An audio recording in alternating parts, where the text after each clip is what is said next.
tema te veel hooi op jou vurk hê en onderwerp my hooi, my keuse. Voorsitter, met die vurk in my hand wil ek graag oortuig vir my standpunt oor te veel hooi op jou vurk. Daar bestaan eenvoudig nie so iets nie, dames en here. Ongeag wat hierdie spreekwoord en die idioom van spreekwoorde en hul herkoms deur Anton J.F. Prinsloo beteken, is ek oortuig dat die hooi op jou vurk bepaal word deur die vurk wat jy vashou. Dames en here, maats, watter vurk hou jy in jou hand? 'n klein koekvurkie of 'n oordentlike vurk? 'n klein koekvurkie word vasgehou deur die spreekwoordelike sofa-papa. Beerkrag, laat hom gil en raas en skree. Sy wêreld stort in duie as gevolg van beerkrag.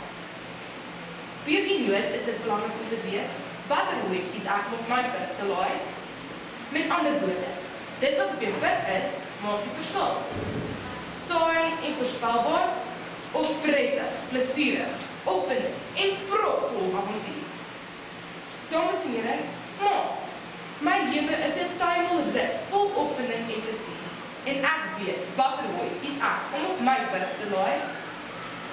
Ek stem saam met Melissa Botma, 'n Kaapse opvoedkundige sielkundige wat berig in Huisgenoot September 2014 dat kinders wat aan verskillende aktiwiteite blootgestel word, nuwe vaardighede aanleer en nuwe talente ontdek. Ek het baie hooi op my vurk, danksy my ouers wat my die ruimte gee om my vurk te laai met 'n verskeidenheid hooi wat my help ontwikkel en aanmoedig om selfstandig te dink. Ek is oortuig, dames en here, dat die hooi op my vurk my die mens maak wie ek is. Kom ons kyk na huishooi. Die hooi wat nie altyd aangenaam is nie, maar noodsaaklik is om my as mens te bou. Om my swart rifrug vat, se poef op te dag, of ek nou wil of nie. Want liefde kom ek opoffer. Of my kamer op te rig, al is dit aan my mening ordelik die mekaar. Want ek is lief vir my ma en ek is lief vir my pa. Hulle is die beste hooi op my vurk. Tweedens, kiberhooi. My lewensaar, my pad, wat my met SMS'e, WhatsApp, BBM, ondersteun en dra. Elke oggend se eerste, hey, 'n wonderlike dag. Siminai, jy's fantasties. En ek het geantwoord, jy's die beste. Ek staan by jou, deur dit en dit. Greta Wieck ondersteun my standpunt in haar boek Lifestyle vir Meisies, wanneer sy sê, Mixit is 'n great program met ongelooflike voordele. Mixit kan vir jou werk, solank jy self veilig is en jou nie begin werk nie. Derdens, akademiese hooi. Die hooi wat my intellektueel ontwikkel en groot drome laat droom. Eendag 'n veearts of 'n marinebioloog. Sinay Skeepers, voormalige hoofdogter en ons eie akademiese reus wat suksesvol haar hooi kon balanseer op haar vurk wat sy self kon vashou, is my mentor.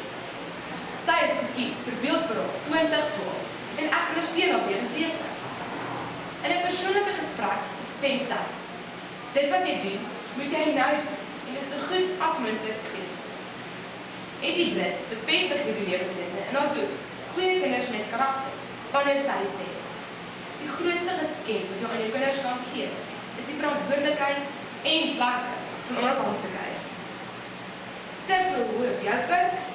Nee, dames en here, want volgens Christine Scolari, 'n kliniese sielkundige van Bedford View, Johannesburg, is dit belangrik om 'n balans te hê tussen naskoolse aktiwiteite en vrye tyd. Die hooi op my vurk hou my lewe in balans, sodat ek myself kan ontwikkel en onafhanklik kan dink. Daarom, dames en here, maats, keuses, keuses, keuses. Weer die vurk vas, hoe groot is my vurk? Watter hooi is op my vurk? Ek stem saam met goue lokkies. Goeie hooi, groot vurk. Nie te veel nie, net